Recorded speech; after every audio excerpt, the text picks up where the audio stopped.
Subscribe कीजिए हमारे channel को और बेल आइकॉन को दबाइए हमारी लेटेस्ट वीडियो सबसे पहले देखने के लिए। Hi friend, Radhe Radhe. हम आपका सुमन एक छोटी सा कजरी सुना रहे हैं, छोटा सा 2 लाइन का। जैसा होगा वैसा कमेंट में बताना।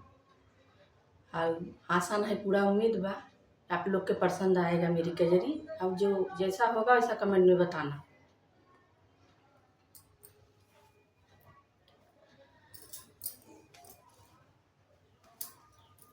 लेत पैरा सीता मोल पिया भवा बुरा हाल पिया ना।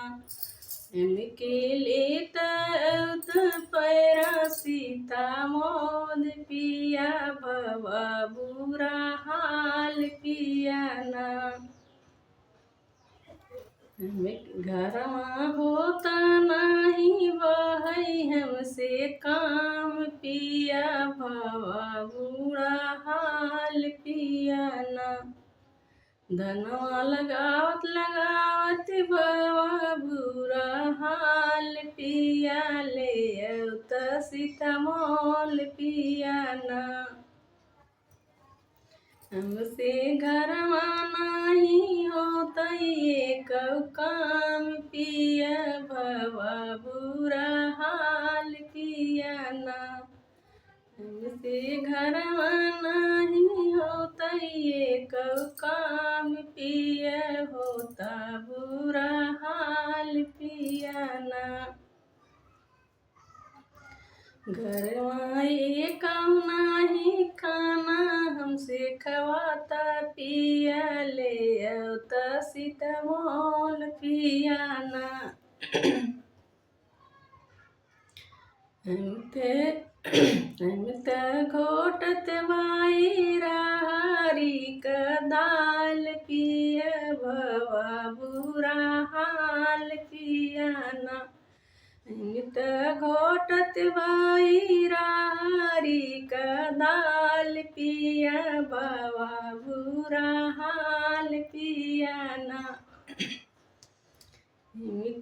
लेत पैरा सीता मोल पिया भवा बुरा हाल पिया ना।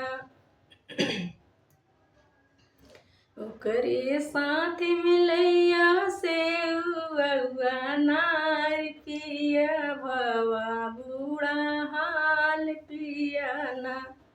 ओकरे साथ मिलैया से नार पिया भवा बुरा हाल पिया ना।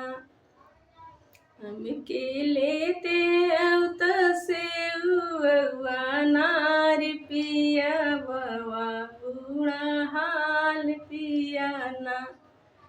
हमके लेते अवत पैरा सीता मोल पिया भवा बुरा हाल पिया ना। हमसे नहीं खवात खाना पानी पिया लिए पैरा सीता मोल पिया ना।